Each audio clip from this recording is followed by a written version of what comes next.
Today I was supposed to give this presentation to a live audience at the Dallas Cowboys AT&T Stadium, $1 billion mega complex built about 10 years ago.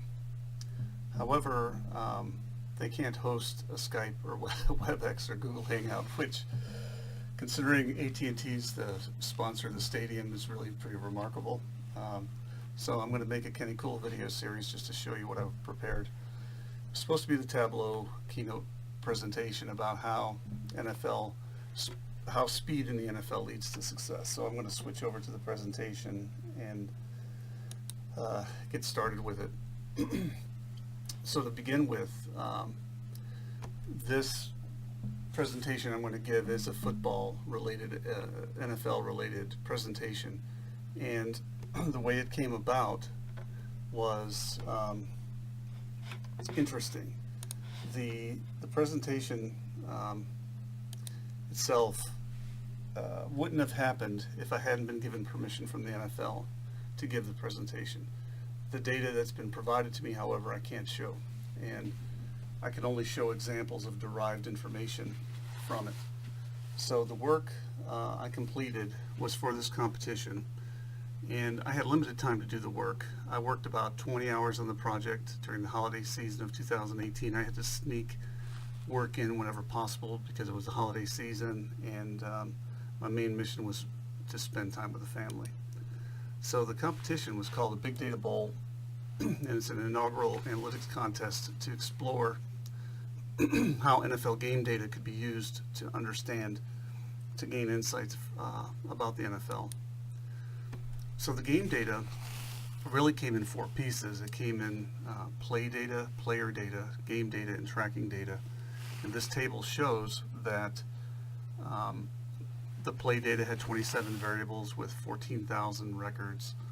And you could read the rest of it, but basically the biggest part of it was the tracking data, which is sub-second data that's collected from the players as they move through space and time. They have transponders on them.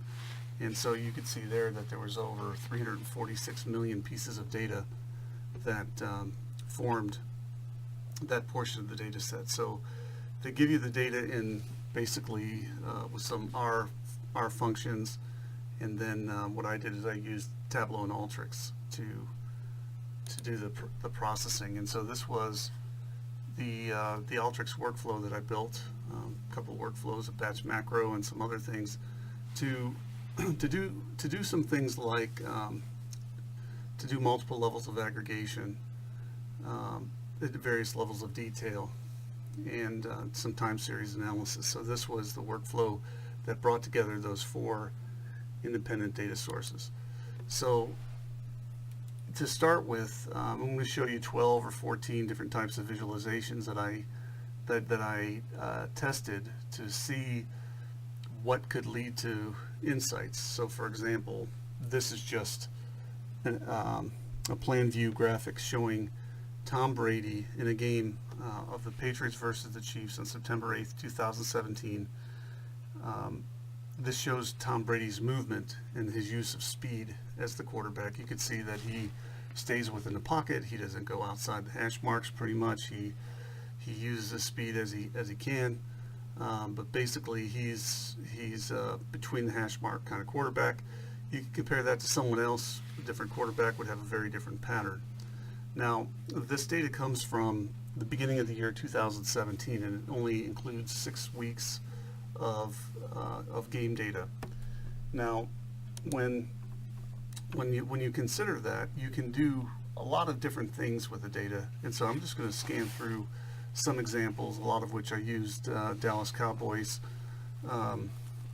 data just to show it, to demonstrate what's possible. So you could see in a graphic like this where we can pick a team, we can pick a position, and what this is the maximum and average speeds of a player achieved during touchdown plays. So it's limited to touchdown plays. And now why would I do that? Well, I define touchdowns as being success. So in the left-hand panel, we have pass plays. In the right-hand panel, we have run plays. The top table is maximum speeds during touchdown plays, and the bottom is average speeds during touchdown plays. Why would I do both max and average? Well, so what I want to know is who's a hustler, who's really working, whether they're involved in the touchdown or not, who's really trying to contribute, who's putting maximum effort out for the team. And so you could see in pass plays, Cole Beasley and Bryce Butler were significantly above the other receivers in terms of their maximum speed obtained. And on the run plays, Ezekiel Elliott is clearly faster than the other running backs, or people who, not necessarily running backs, but people who are involved, who are on the field on running touchdowns. Probably that's because Elliott created most of the touchdowns. But on the lower part, when you go back to the average speeds, now this is the movement of these people throughout the whole play of every play that was a touchdown. And so you can see a difference in behavior here, where Bryce Butler is still a hustler, but Cole Beasley dropped off a little bit, not too bad, and Dez Bryant's in the middle. So that's one example of comparing players and how they manage during touchdown plays, how they manage the use of their speed. So here's understanding the speed of the football itself during touchdowns, and we have a three-part upper part of the graphic where these are balls that were kicked that became touchdowns, returns from kickoffs or whatever they may have been. The middle one is pass, so these are the histogram of the speed of the football during passing touchdowns. In the lower third is the speed of the football during running touchdowns. So passing touchdowns can achieve speeds, the football can achieve speeds over 50 miles per hour, but running touchdowns are limited to the speed of the player. So you could click on any individual play here, and we can see that, for example, the fastest football speed achieved was a Carson Wentz pass to T. Smith for 59 yards. The ball achieved a 51.44 miles per hour top speed. So this dashboard goes down for every individual play. This is on the high end of the football speeds for touchdowns. This is an example of how a player uses their speed during plays. And so what we're looking at here is Dez Bryant, the 47 plays in which he was involved from those 6 weeks of September 11th through October 8th. You can determine a few different things here. When Bryant is running across the middle, when he's running down the sideline, the speed distribution goes from 0 to 19 miles per hour. The darker red are his faster speeds, so you could see his sort of the curve of acceleration, where you go from those smaller blue dots and the dots get bigger. And so that's basically what we have there, just showing Dez Bryant's patterns. You can pick any player here to look at their patterns of play. Doesn't have to be wide receiver, it can be anybody. This is an example of using the data to compare players to understand their speed profiles. And so I took the triple-headed monster from Pittsburgh Steelers, Antonio Brown on the top panel, Juju Smith-Schuster in the middle, and Le'Veon Bell on the bottom. Tells you how many plays that they were involved in. 369 for Brown, 282 for Schuster, 341 for Bell. And what I created there was this is the actual time series plot of the speed that they achieved. So at time 0, they had no speed. The dark red are the acceleration. This is based on how fast they can accelerate.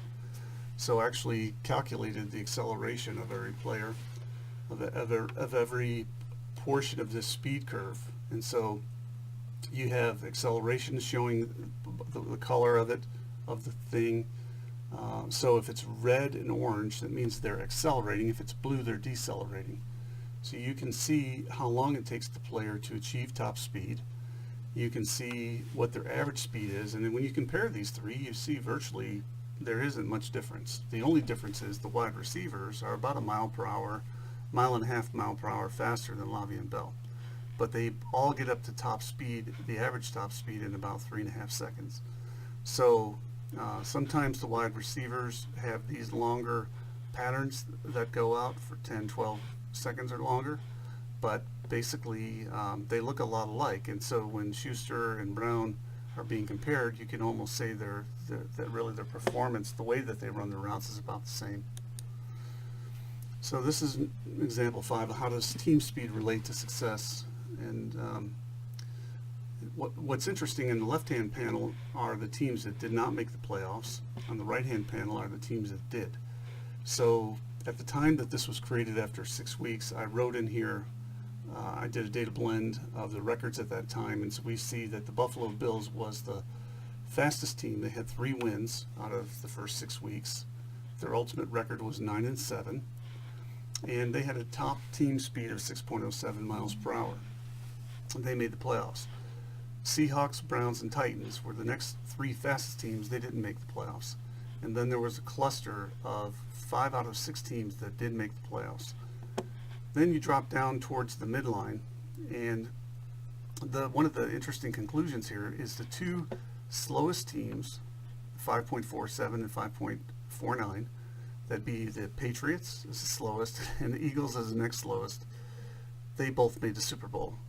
So one of the conclusions is that the overall team speed in the early season is not a good indicator of overall success. And so, although they had good records, Eagles had 5 wins, Patriots had 4.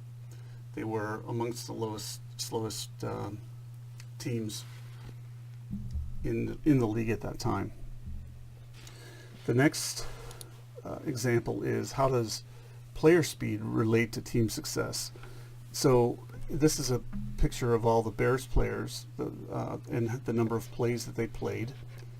And so I limited this to the players having to have at least 125 plays. So we could see, for example, that Jonathan Anderson, the linebacker, who had 143 plays, he had the top speed, average speed of 8.6 miles per hour. And this goes down all the way to Akeem Hicks, the defensive end. 315 plays, he averaged 2.7 miles per hour. That's not surprising. They play different positions, they have different roles. But what's interesting about this is that 5 of the top 8 fastest players were not on the team the following year. And now if you did that this next year, you'd knock Jordan Howard off. He's no longer with the Bears. So just because you're a fast player doesn't guarantee you position on the team. Clearly, there's other things that are more important to the team than just pure speed. How does wide receiver speed relate to production? And this is an example of the type of plot that naturally came out of this. I call it a 4-quadrant plot, where what I did was I took all of those speed curves and found the apex of the top speed and how long did it take to achieve the top speed. So on the horizontal axis here is the average amount of time needed to obtain maximum speed. So if it takes you longer to achieve your maximum speed, you have less acceleration. So on the horizontal axis, these are on the left-hand side is very fast accelerating players. On the right-hand side are people who are more lopers, who take a little bit longer to get up to speed. On the vertical axis is the average maximum speed achieved. So that as you go up that axis, the fastest players in the league are near the top, the slower players are near the bottom.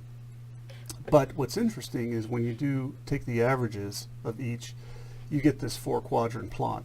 And as I look at this, and I recognize the names of the players, and I can see who they are, I can really kind of say that, for example, the type of players of in quadrant 1, where you have T.Y. Hilton's very fast, Tyreek Hill's very fast. These are highly productive players. You go to quadrant number 2, you have high speed and quickness receivers, like downfield threat kind of guys, like Marquise Goodwin, who's trying to go to the Olympics for sprinting. Brandon Cooks, these are known as speed guys. Nelson Aguilar. You go to quadrant 3, this is where the slot receivers sort of cluster. You've got guys like Adam Thielen, Golden Tate, Keenan Allen, Jordy Nelson, Demaryius Thomas, Juju Schuster. These are a lot of very talented guys. Eric Decker, they're very highly productive. But so they're quick. They have low average times to get up to maximum speed, but their maximum speed is maybe 1 mile per hour less than some of the faster guys. And finally, on the right, quadrant 4, you've got these guys like Antonio Brown, Michael Thomas, Alshon Jeffrey, Dez Bryant. They take longer to get up to speed, but these guys are possession receivers. They catch everything, highly productive. They don't have maybe the top end speed of the guys above them, but they're very, very good. They know how to create separation. Same kind of thing with the running backs. You can do the same type of analysis, and what we find here, you've got players like Tariq Cohen, Kareem Hunt, Christian McCaffrey, Todd Gurley, all very highly explosive players, fast and very productive. Interesting here in quadrant 2, Jordan Howard, LaShawn McCoy, 2 really productive players. High top end. You look at Jordan Howard having a top end same as Kareem Hunt. You wouldn't think that. In fact, Jordan Howard gets up to that speed faster than Kareem Hunt, which is very interesting. And the number of plays, again, has been limited to at least 150. So these are high volume players that are being compared. In the lower corner over here, you've got category 3 power players having excellent quickness and elusive moves. So you've got Ezekiel Elliott, DeMarco Murray, Leonard Fournette, Abdullah, Devontae Freeman, Delvin Cook. These guys, Le'Veon Bell, you know all of these names. These are the top running backs. In quadrant 4, you've got guys that are have lost some of their top end but are still very productive. Frank Gore, Jonathan Stewart.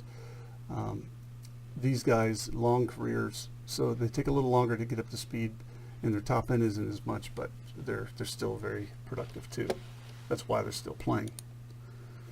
So this is an example that compares Tariq Cohen to Jordan Howard in terms of their acceleration phases of their plays. How long does it take them to get up to speed, and what speed do they achieve? So for Jordan Howard, with 132 plays, he accelerates to top speed, which is an average of 7.72. Of course, here's the real top speeds are the peaks of these curves, but the average is 7.72 at 2 seconds. Tariq Cohen's 7.3 miles per hour at 3.8 seconds. So Jordan Howard gets up to speed twice as fast as Cohen, and that's partly because Cohen's got these delayed routes. He's got these delayed plays that are happening where he's maybe a decoy, or 8-10 seconds go by before he takes off getting out of the backfield. So there's a difference in the way the players are used, but it was interesting to see how fast Jordan Howard is. And again, in the deceleration phases, this is coming down. They've reached top speed and now they're coming down. And so I can compare these two, and I found that very interesting. In keeping with the same theme, comparing the same two players, I have Jordan Howard up top and Tariq Cohen on the bottom. These are all the patterns of the plays that they ran. And the thing that you notice is that Jordan Howard was run a lot more between the hash marks, straight up and down the field, but he had a lot of speed getting to the sidelines. He broke some long runs. You could see these long paths of high speed. He had the ability to break these plays. He ran in 218 plays, whereas Cohen was more of chaos. And you can see that the top speed of Cohen is about 21 miles per hour, and roughly almost the same for Jordan Howard. And so Howard was just at 19.6, so just a slightly less top end, but for a big guy, that's really impressive speed. Now this is the distribution of the football speed, and focus on passing. So these are all the passing touchdowns and the distribution of the speed. And so what I found out was that the 50% of the touchdown passes occur from 1 to 30 miles per hour, shown here in the blue histograms, and then 50% occur from 30 on up. And so you need, as a quarterback, you need to have both touch and power to create touchdown passes. So when we look at this, the very detailed, every single touchdown pass that was thrown, I broke it out into two categories, the 1 to 30 mile per hour range on the bottom, and the 30 plus mile per hour range on the top. So I call those rocket passes versus touch passes. And you can see the distribution of who who threw the rocket passes. Deshaun Watson, Carson Wentz, Prescott, Rivers, Aaron Rodgers is up here a few times, Russell Wilson, Roethlisberger, the guys that you know have big arms, Carson Palmer. Then down low, you've got people, great quarterbacks like Aaron Rodgers, who's got great touch. Roethlisberger's down here again, Bortles, Watson. So these guys can do both things they know. Here's Tom Brady.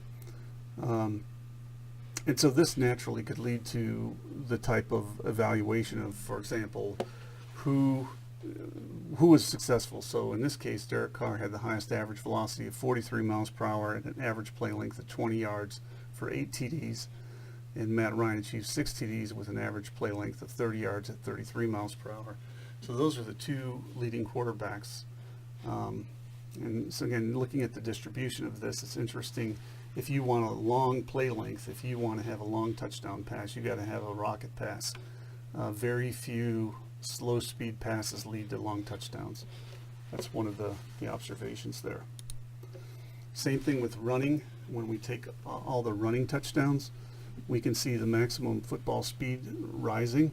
So these are really fast running backs. Todd Gurley up here at almost 23 miles per hour. Carlos Hyde, very fast guys, but short touchdowns.